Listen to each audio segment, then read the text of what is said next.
بسم اللہ الرحمن الرحیم۔ السلام علیکم ورحمۃ اللہ وبرکاتہ۔ قصص الانبیاء سے بیان ہے حضرت دانیال علیہ السلام کا۔ حضرت دانیال اور حضرت ارمیہ علیہ السلام کی ملاقات۔ ابن ابی الدنیا رحمہ اللہ نے عبداللہ بن ابی حذیل کی روایت سے بیان کیا ہے کہ بخت نصر میں 2 شیر پکڑ کر ایک کنویں میں ڈال دیے، پھر دانیال علیہ السلام کو لا کر اسی کنویں میں ڈال دیا۔ شیروں نے آپ کو کچھ نہ کہا۔ کچھ مدت بعد آپ کو بھوک پیاس محسوس ہوئی تو اللہ تعالیٰ نے شام میں حضرت ارمیہ علیہ السلام پر وحی نازل فرمائی کہ دانیال علیہ السلام کے لیے کھانے پینے کا سامان تیار کریں۔ انہوں نے عرض کیا، یا اللہ، میں یہاں ارض مقدس فلسطین میں ہوں اور دانیال علیہ السلام عراق کے شہر بابل میں ہیں۔ اللہ تعالیٰ نے وحی کی کہ آپ ہمارے حکم کے مطابق کھانے پینے کا سامان تیار کریں، ہم آپ کو وہاں پہنچانے کا بندوبست کر دیں گے۔ انہوں نے تیاری کی تو اللہ نے کسی کو بھیج دیا جو انہیں اور ان کے تیار کیے ہوئے سامان کو بابل لے گیا، حتیٰ کہ آپ کنویں کے کنارے پر جا کھڑے ہوئے۔ دانیال علیہ السلام نے فرمایا، آپ کون ہیں؟ انہوں نے کہا، میں ارمیہ ہوں۔ فرمایا، آپ کس لیے تشریف لائے؟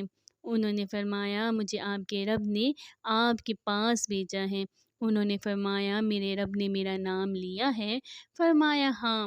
دانیال علیہ السلام نے فرمایا، شکر ہے اللہ کا جو اپنا ذکر کرنے والے کو فراموش نہیں کرتا۔ شکر ہے اللہ کا جو اپنی ذات سے امید رکھنے والے کی آس نہیں توڑتا۔ شکر ہے اللہ کا جو شخص اس پر توکل کرے اور وہ اسے کسی اور کا محتاج نہیں کرتا۔ شکر ہے اللہ کا جو صبر کا بدلہ نجات کی صورت میں دیتا ہے۔ شکر ہے اللہ کا جو ہمیں پریشانی آنے پر ہماری مصیبت کو دور کرتا ہے، اور شکر ہے اللہ کا جو ہمیں اس وقت بچا لیتا ہے جب ہمیں اپنے مال پر بدگمانی ہونے لگتی ہے کہ ممکن ہے ہماری گناہوں کی وجہ سے ہمیں مزید مسائل میں مبتلا ہونا پڑے۔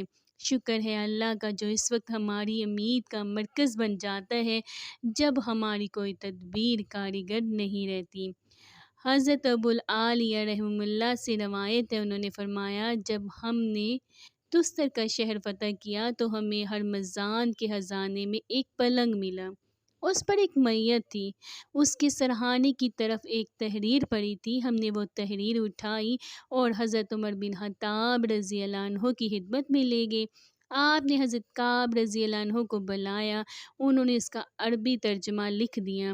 سب سے پہلے میں نے وہ عربی تحریر پڑھی، وہ مجھے اب بھی اسی طرح یاد ہے جس طرح کہ قرآن پاک یاد ہے۔ خالد بن دینار رحمہ اللہ فرماتے ہیں، میں نے ابو العالیہ رحمہ اللہ سے عرض کی، اس میں کیا لکھا ہوا تھا؟ انہوں نے فرمایا، تم مسلمان کے اخلاق، تمہارے معاملات، تمہاری بات چیت کے ڈھنگ اور مستقبل میں پیش آنے والے واقعات۔ میں نے کہا، پھر تم نے اس میت کا کیا کیا؟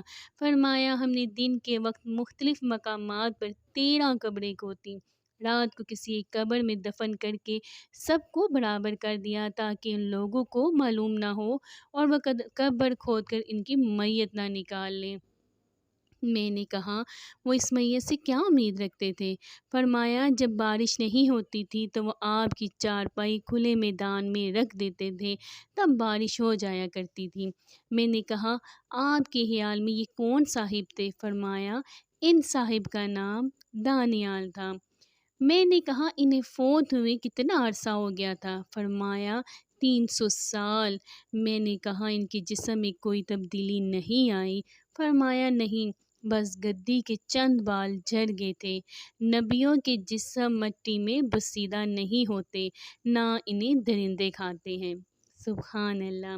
اس روایت کی سند ابو العالیہ تک صحیح ہے، لیکن اگر وہ صاحب واقعی 300 سال پہلے فوت ہوئے تھے تب وہ نبی نہیں ہو سکتے، کیونکہ اور نیک آدمی ہوں گے، کیونکہ بخاری شریف کی صحیح حدیث میں صراحت ہے کہ حضرت عیسیٰ علیہ السلام اور ہمارے نبی صلی اللہ علیہ وآلہ وسلم کے درمیان کوئی نبی مبعوث نہیں ہوا ہے۔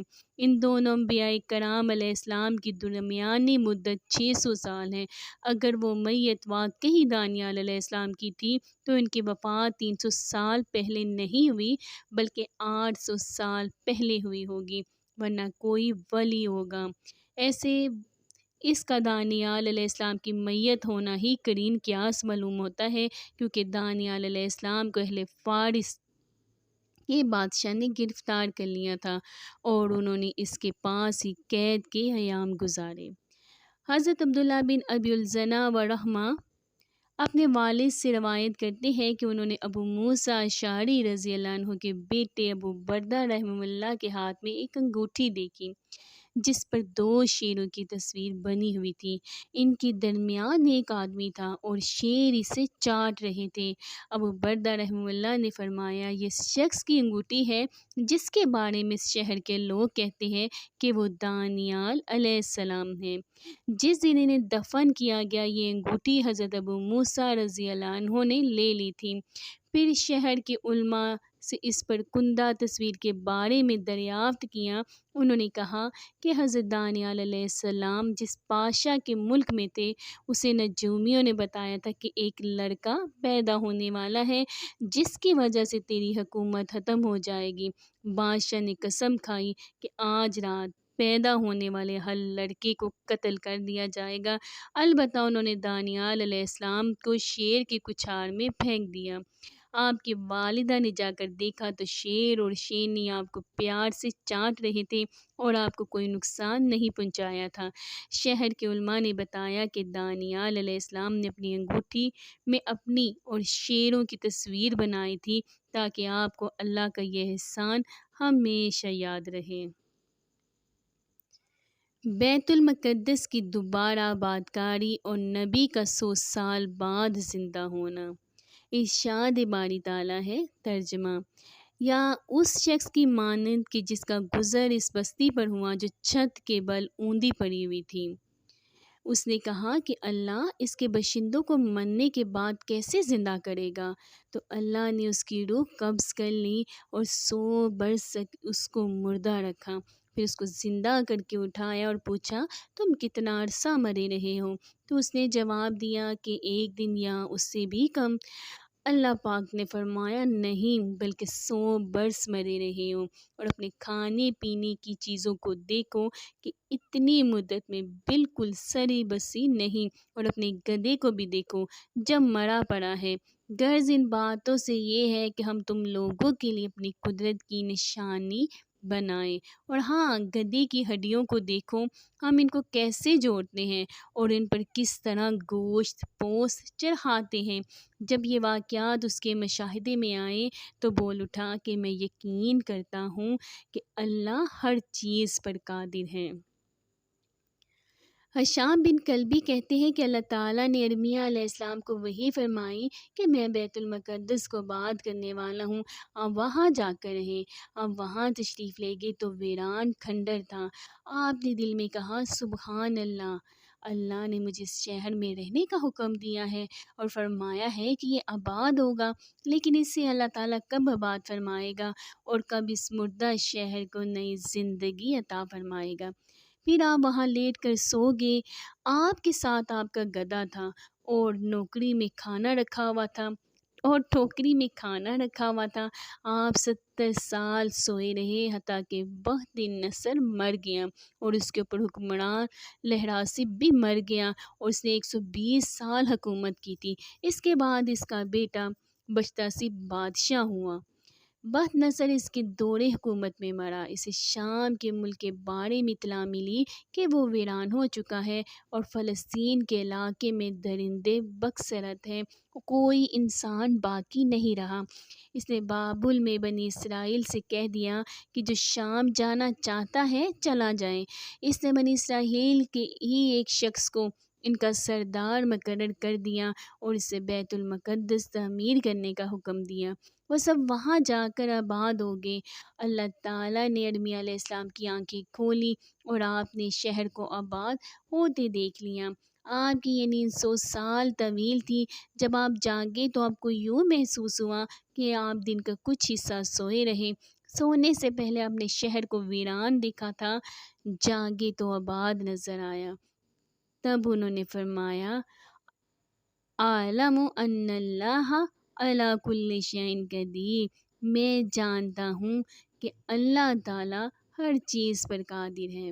بے شک، سبحان اللہ۔